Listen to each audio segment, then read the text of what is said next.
Okay, we are ready to do chapter 2 and part 4 of Echo. And we found out where Friedrich is, and he is about to conduct an orchestra at Carnegie Hall. So now we're going to see Mike.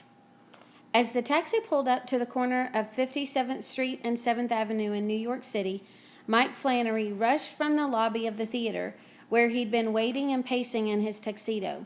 The back door opened and Frankie jumped out, running to Mike and hugging him. "Look at you, Carnegie Hall, like we said.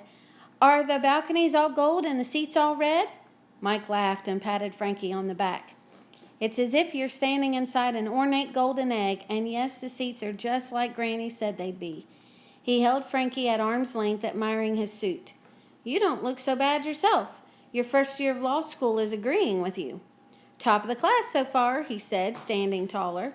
"Guess what? We're going to eat roasted beef and ice cream after, for old time's sake. Or for new time's sake. Someone made reservations at the Russian tea room." Frankie nodded toward the taxi, grinning. Mr. Howard helped Aunt Eunie from the back seat. She looked elegant in her long black dress and gray fox stole. "I made the reservation," she said, pulling Mike into a hug. "Thank you, Auntie," said Mike, kissing her on the cheek. It had become his endearment for her, and she insisted it suited her far better than the much too formal Aunt Eunie. "Mr. and Mrs. Potter send you their best," she said. "How are they?" asked Mike. "Happy as clams in Atlantic City with their daughter and grandchildren. As much as I miss them, retirement is agreeing with them." After Mr. Howard paid for the taxi, he embraced Mike too. "We're so proud of you, Mike. How have the rehearsals gone?" "They've gone well, I think. I like the conductor, Frederick Smith, very much. By the way, he is looking for a lawyer to help him finalize some paperwork for his father and uncle. I overheard him talking in the green room, and I recommended your firm. He's interested in speaking with you. I can introduce you backstage after the concert." "It will be my pleasure, and I'll offer him assistance pro bono." Frankie leaned in. "That means without charge, for the public good." Mike rolled his eyes. "I know." He looked at Mr. Howard. "Is he becoming insufferable?" "Only on occasion." He put his arms around Mike and Frankie, pulling them close. "Oh, it's so good to have all of us together again." Mike led them inside and handed them off to an usher.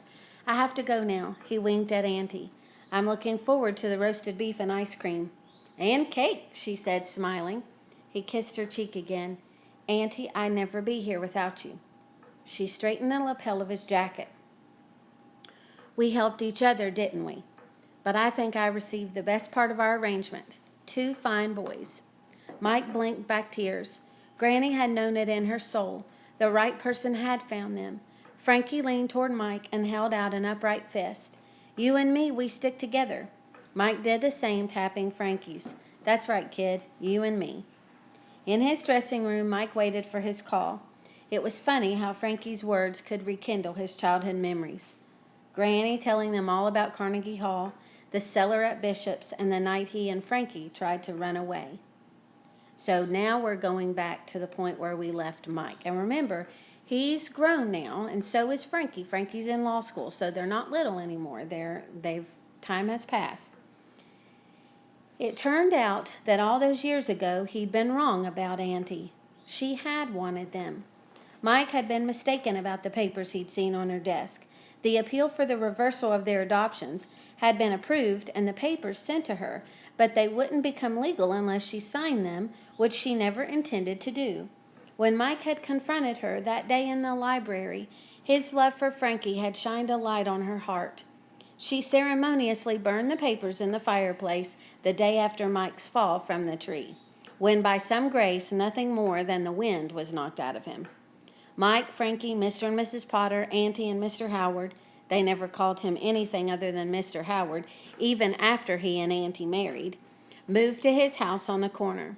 The best, not the worst, had happened to him and Frankie. Mike was invited to join Hoxie's band, and he did for 1 year. Mr. Potter had been overjoyed and continued to be his coach. Then, as the piano consumed Mike's interest and time, he began to think about leaving the band. One day, a representative from the Women's Auxiliary gave an impassioned plea for old instruments that could be sent to poor children who might otherwise never have a chance at music. Mike felt strangely compelled, as if he should pass his harmonica along, as if someone were waiting for it.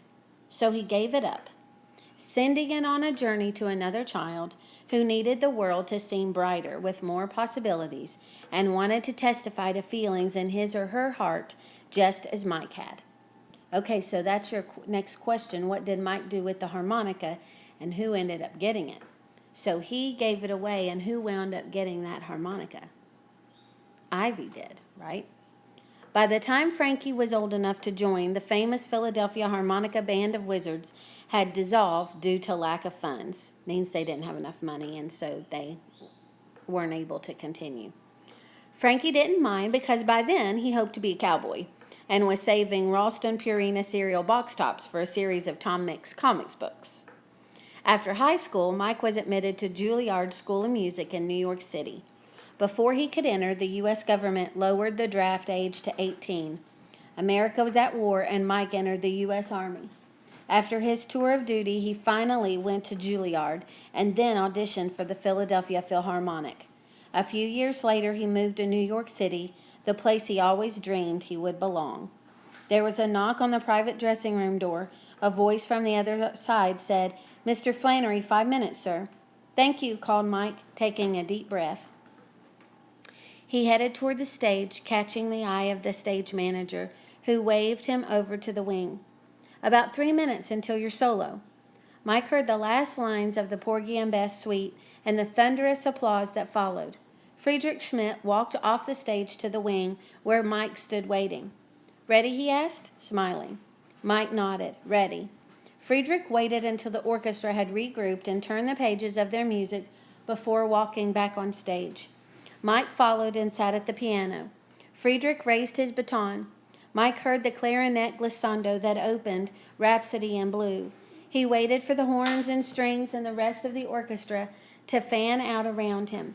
He stretched his fingers and held them over the keys as he had once done in Granny's parlor and in the music room on Amaryllis Drive, feeling the all-too-familiar attraction to play and perform.